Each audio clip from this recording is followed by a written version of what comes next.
프리미엄이 왜 프리미엄인지 보여드리겠습니다. 네, 폴딩 가능합니다.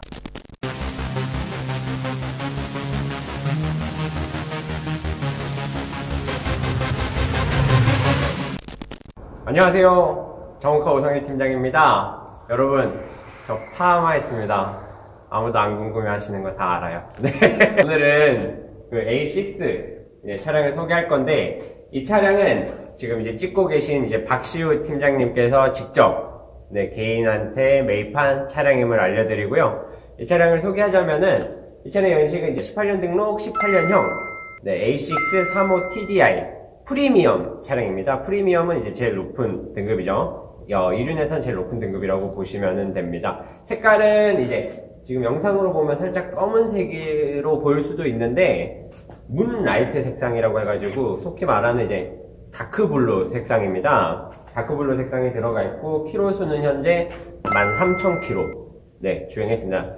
이 차량이 이제 18년 5월 등록이니까 지금 1년 한 6, 7개월 정도 탔죠? 그동안 이제 13,000km 밖에 안 탄 겁니다. 보통 1년에 10,000km 타면 적게 타는 거죠. 보통 주행거리가 15,000에서 2만 정도 되니까 이게 1년 6개월 치고는 주행거리가 굉장히 짧다고 보시면 됩니다. 이 차량은 그리고 1인 신조 차량이고요. 사고 유무를 좀 말씀드리자면은 이쪽에 운전석 휀다 요거 하나가 교환이 있습니다. 완전 무사고는 아니고 이쪽에 휀다 교환, 이제 단순 교환, 단순 교환이지만은 외판 교환이기 때문에 무사고 차량으로 들어갑니다. 그리고 이 차량 같은 경우는 보증 기간이, 아우디 같은 경우에는 일반 부품이나 아니면은 뭐 엔진 미션 주요 부품에 대해서는 3년, 키로수 제한 없이 3년 동안은 전체 보증이 가능합니다. 그럼 이 차량이 18년 5월 등록이니까 내후년까지도 보증기간이 짱짱하게 살아있고, 어차피 키로수는 무제한이니까 신경 안 쓰셔도 되고요. 그리고 다시 한번 말씀드리지만 1인 신조 차량입니다. 35 TDI 프리미엄 등급 차량이고요. 35 TDI 기본 차량과 프리미엄의 차이는 핸들 열선, 통풍 시트가 들어갑니다. 그 다음에 프로토 에어컨, 뒷자리 열선, 뒷자리에도 프로토 에어컨이 들어가요. 그럼 다음으로는 차 안에 하나하나씩 보면서 버튼 설명이나 이런 거 한번 해드릴게요. 프리미엄이 왜 프리미엄인지 보여드리겠습니다. 휠 같은 경우가 이제 기본과 다르게 프리미엄 같은 경우는 19인치 휠이 들어가게 됩니다.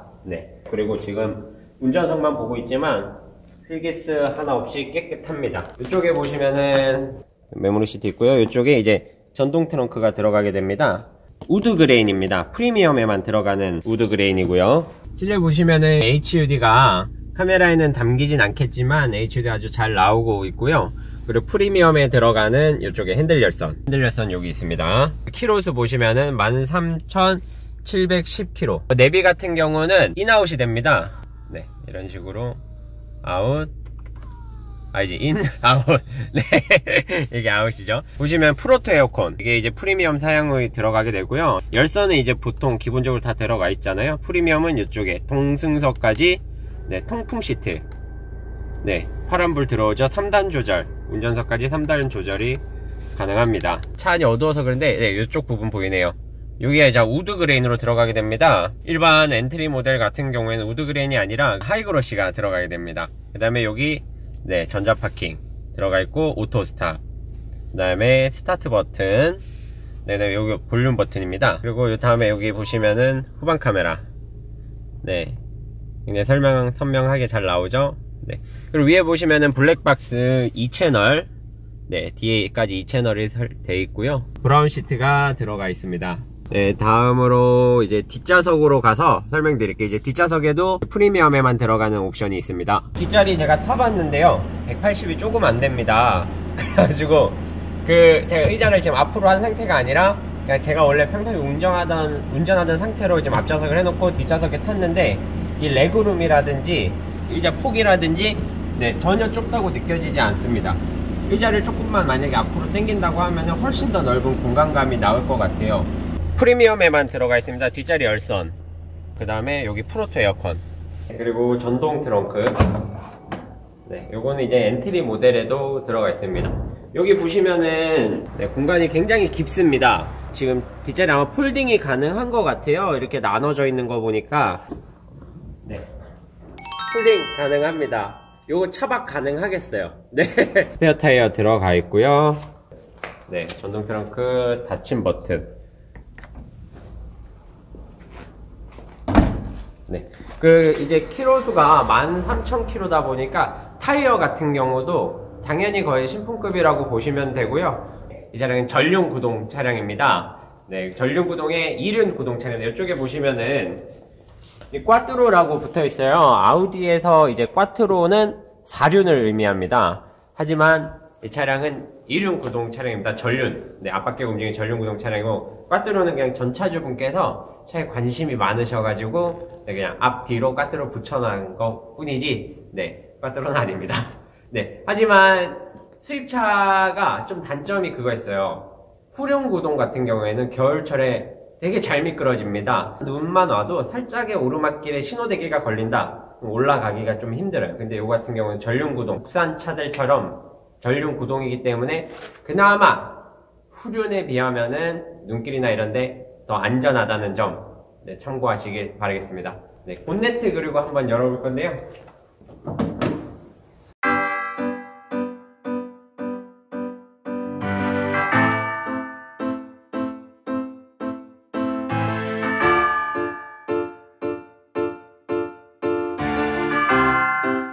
그 다음에 저희가 이제 시운전 한번 나가보고요. 바로 이제 카센터 리프트까지 띄워서 하체까지 한번 상태 점검해 보도록 하겠습니다. 이동하시죠. 아우디 A6 차량 시운전 출발해 보겠습니다. 시운전 코스는 이제 직진 코스에서 가속 한번 해보고요. 이제 방지턱이나 안 좋은 비포장도로 가가지고 하체 소음 체크하고, 다음에 이제 카센터 가서 이제 박 팀장님께서 하부 점검하고 뭐 엔진 점검까지, 네, 출발하도록 하겠습니다. 스타트 버튼. 카드가 없습니다. 카드를 넣어주세요. 이 차량 같은 경우는 방금 전자 파킹이 자동으로 설정이 되어 있었는데 따로 이렇게 전자 파킹을 손으로 풀지 않아도, 버튼을 누르지 않아도 악셀을 밟으니까 네, 해제가 됩니다. 네. 이 차량이 제가 알기로는 이제 전륜의 190마력이기 때문에 오르막길이나 이런 거 올라갈 때 힘있게, 네, 잘 올라갑니다. 따로 엔진에 힘이 든다거나 그런 거 전혀 없이 스무스하게 올라왔습니다. 이제 고속주행을 해볼 건데요. 여기 직선 코스입니다. 그래가지고 가속을 했을 때 핸들 떨림이라든가 혹시 RPM 변속에 충격이 있는지 보겠습니다.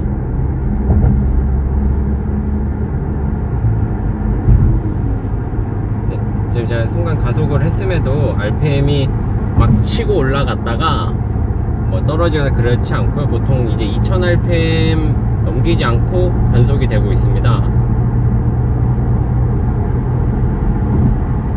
딱 밟아만 봐도 힘이 좋다는 게 느껴집니다. 코너링도 굉장히 안정적으로 돌고 있고요. 바닥 이게 낮게 붙어가는 느낌이 들다 보니까 코너링이나 이런 부분들이 굉장히 안정적입니다. 제가 BM도 운전해봤고 시운전해봤고 벤츠도 시운전해봤지만 네, 코너링만큼은 제 기준에는 네, 굉장히 좋은 것 같습니다. 지금 이제 고속주행을 끝내고 방지턱이나 이제 좀 포장 안 좋은 도로로 가가지고 하부 소리가 나는지 한번 체크해 보도록 하겠습니다. 확실히 연식이 좋고 키로수가 얼마 안 되다 보니까 사용감이 없습니다. 뭐 사용감이라는 게 이런 핸들 가죽이라든가 기어봉 가죽들이 전부 새 것처럼 사용감 없이 제가 꼭 새 차를 구입한 느낌이 듭니다. 그만큼 전차주분께서도 차를 관리도 잘 했겠지만 많이 이제 안 탔다는 게 느껴집니다. 그만큼 이제 새 거 같은 느낌이 많이 듭니다. 특히 이제 요 핸들인 가죽이라든가 기어봉 가죽과 아니면 이런 센터페시아나 뭐 대시보드 이런 곳에 장기스조차 하나 없이 깔끔한 상태입니다. 네, 지금 좀 노면이 고르지 못한 곳에 와서 주행을 하고 있는데요. 뭐 따로 하부 소음은 들리지 않고 있습니다. 방지턱 같은 경우도 시속 지금 35km. 네, 방금 넘어봤지만 따로 하체에 소음이 있다거나 네, 그런 뭐 이상 징후가 보이지는 않습니다. 시속 45km 네, 넘어갔지만 안정적으로 넘어가고요. 승차감도 괜찮습니다. 이제 정원카로 들어가서 리프트 한번 띄워보겠습니다.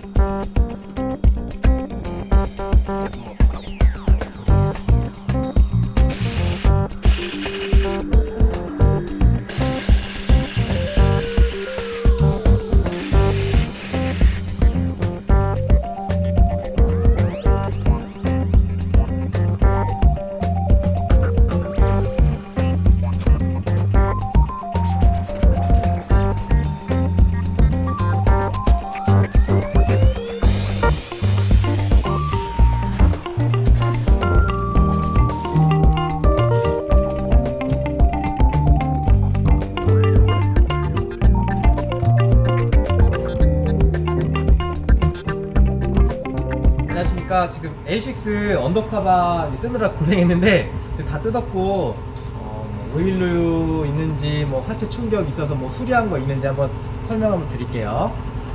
일단은 이 앞쪽에 보면은 냉각수를 식혀줄 수 있는 라지에이터가 앞에 있어요. 그래서 라지에이터 부분에서도 부동액 누수가 있을 수 있으니까 이런 부분, 라지에이터 하단 부분 혹시 젖은 곳이 있는지 없는지 한번 확인하시면 좋을 것 같고, 그리고 이쪽에 보면은 부동액 라인들이 많아요.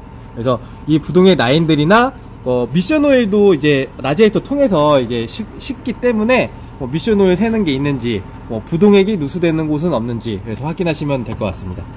너무 깨끗하고 좋은 상태고요. 그리고 이쪽 부분에 보면은 엔진 오일 팬이 있어요. 여기 엔진 오일을 빼낼 수 있는 엔진 오일 고크가 여기 보이고요. 그리고 엔진 오일 팬이 블럭에 고정되어 있죠. 고정 볼트도 이렇게 보이고, 여기 보면은 실링 처리가 이렇게 되어 있는데 이런 부분에서 누유가 발생되거든요. 그래서 이런 부분에 누유가 발생되는 건 있는지 없는지 보시면 될 것 같고, 그리고 위쪽에 보면은 블록하고 맨 위에 헤드 쪽에서 오일 누유가 있을 수 있으니까 혹시 블록이나 헤드 쪽이 이제 기름이 흐르는 흔적이 있는지 없는지 최대한 보시면 됩니다. 이 차량은 이제 전륜 구동이기 때문에 이제 뒤쪽이 미션이에요. 그래서 미션에서 등속 조인트가 구동 바퀴로 이렇게 꼽혀 있어요. 그래서 이 고무부트 안에는 이제 구리스가 가득 이제 차여 있고, 만약에 이게 조향을 하다 보면 고무부트가 이렇게 나중에 시간이 지나면 찢어지는 경우가 있어요. 그러면 이제 원심력에 의해서 구리스가 다 사방으로 튀거든요. 그래서 혹시 구리스 튄 흔적은 있는지 없는지 보시면 될 것 같고, 등속 조인트가 이 미션에 이렇게 꼽혀 있는데, 꼽혀 있는 부분에 이제 미션 오일이 바깥으로 이렇게 샌 흔적은 있는지 없는지 보시면 되세요. 그리고 앞쪽에 있는 저기 위에 보이는 쇼바, 앞에 쇼바 부분이 유압 실린더이기 때문에 저 부분도 이제 교환 시점이 되면 바깥으로 기름이 샌 흔적이 보이실 거예요. 그러면 그때는 이제 교환 시기가 됐구나 이게 판단하시면 될 것 같고, 미션이 뒤쪽으로 이렇게 나와 있기 때문에 이게 미션 오일 팬이에요. 미션 오일 팬. 그래서 이렇게 고정 볼트 보시고, 이렇게 이음새 부분, 이 실링 처리가 되어 있거든요. 근데 이런 부분에서 누유가 많이 발생되기 때문에 이런 부분, 누유되는 부분이 있는지 없는지 보시면 될 것 같습니다. 그리고 이제 엔진이나 미션이나 다 조립품이기 때문에 이제 조립된 부분에서 누유가 발생을 해요. 그래가지고 이렇게 조립된 부분 보시면 이제 누유가 있으면 그 부분을 뜯어서 실링 처리를 다시 하고 다시 조립하는 순서거든요. 그래서 엔진이나 미션이나 지금 누유 전혀 없고, 이제 등속 조인트 같은 경우도 누유 없고, 그리고 하체를 또 보는 이유가 하체 부식이 있는지 없는지 보시는 건데, 이제 구동 바퀴가 구르다 보면 이제 빗물을 계속 이제 하단 쪽으로 뿌릴 거 아니에요. 그러면 가장 많이 물을 받는 곳이 이 사이드 스텝 하단이에요. 근데 수입차 같은 경우는 언더커버가 이렇게 깔끔하게 잘 돼 있기 때문에 사이드 스텝 철판으로 거의 물이 묻지 않아요. 그래서 부식을 미연에 방지할 수 있고, 그리고 여기는 보면은 이제 배기라인이에요. 배기라인인데 나중에 시간이 많이 지나면 이제 녹이 발생하고 부식이 발생돼서 구멍이 나고 그러면 이제 교환을 하는데, 얘 같은 경우에는 재질이 지금 수된 재질이기 때문에 부식이 거의 없다고 보시면 되세요. 거의 반영구적으로 이제 교환 없이 사용하시면 될 것 같습니다. 이게 뒤쪽에 보면은 엠블럼에는 콰트로라고 전 차주분이 이게 붙여놨었는데 이게 콰트로가 아닌 이유, 콰트로라면 4륜구동을 말하잖아요. 그래서 미션에서 축이 하나 뒤로 와요. 그래서 이렇게 동그란 수박만한 대우가 하나 달리고 대우에서 등속 조인트가 양쪽으로 꼽힐 거예요. 그러면 그게 4륜구동인데 여기에는 수박이 없죠.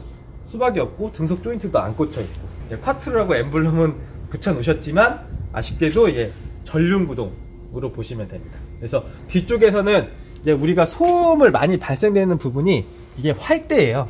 우리가 쏘면 이거 활처럼 생겼다고 활대 링크류들이 있는데, 요런 이게 고무 부싱이 이제 시간이 지나면서 경화하면서 찢어지거나 처지거나 그러면은 여기서 이제 유격이 생겨서 소음을 발생을 하는 거거든요. 그래서 이런 고무 부싱들도 확인하시면 될 것 같고, 뒤쪽에는 여기에는 쇼바 스프링이고 이게 쇼바거든요. 근데 쇼바는 이쪽에서는 못 보이고 옆쪽에서 이렇게 보시면 이제 기름이 샌 흔적이 있으면 얘는 이제 교환 시점이 됐다고 보시면 될 것 같습니다. 그리고 보면은 이게 언더커버가 되어 있어서 하체를 완벽하게 볼 수는 없지만 이렇게 후레쉬 비춰가면서 차체들 혹시 부식이나 수리 흔적은 없는지 이렇게 보시면 좋을 것 같아요. 그리고 우리가 하체 와서 보면은 이렇게 물결무늬 실리콘들 많이 보이는데요. 요것도 이게 사고차하고 이제 무사고차하고 저희가 판단하는 기준이에요. 물결무늬는 기계로 쏜 이제 실리콘이기 때문에 이렇게 물결무늬가 똑같은 힘으로 쏟기 때문에 생기는 거거든요. 그래서 요런 게 있으면 무사고차다 생각하시면 됩니다. 그리고 타이어도 이제 밑 하부에서 이렇게 보시면 이쪽 안쪽 트레이드하고 바깥쪽 트레이드하고 이제 비교를 해서 한쪽이 더 많이 달았다, 그럼 편맘으로 생각하시면 되세요. 바깥쪽도 마찬가지고 안쪽도 마찬가지고 이 사이드면에 철심이 나왔거나 이게 부풀어 올랐거나 그러면 교환하셔야 돼요. 이상 하체 점검은 다 마쳤고 이게 13,000km 밖에 주행하지 않았어요. 않았기 때문에 하체 크게 문제 없을 걸로 예상이 됩니다. 감사합니다. 이것으로 이제 시운전하고 카센터 방금 리프트 띄어서 하부 점검 완료했는데요. 영상에 담아 보셨다시피 따로 누유나 부식이라든가 이런 흔적은 전혀 없고 새 차 그 상태였습니다. 네, 그렇기 때문에 따로 차를 가져가신다고 해도 문제 될 만한 건 없어 보이고요. 이제 마지막으로 이 차량 이제 가격을 말씀드릴 건데, 이 차량 신차 출고가가 6,432만원입니다. 이제 판매가 3,950만원에 판매하고 있습니다.